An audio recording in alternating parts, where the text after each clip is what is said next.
tunakushukuru tena kwa kututembelea na tunathamini muda wako.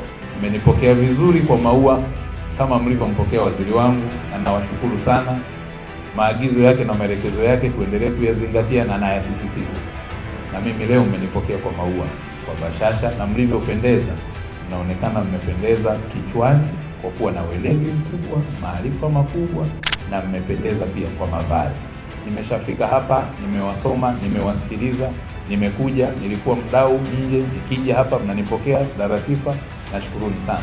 Na katibu mkuu, mmefanya kazi nzuri mpaka kufikia hapa. Maonyesho ya Sabasaba ni maarufu kwa ukanda wetu Afrika Mashariki na Kati, lakini pia dunia inatambua.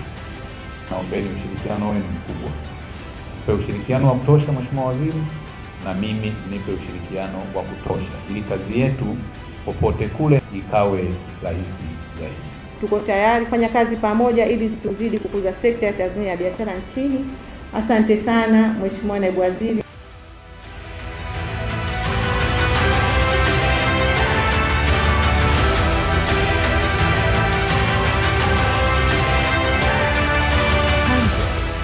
Fostering business.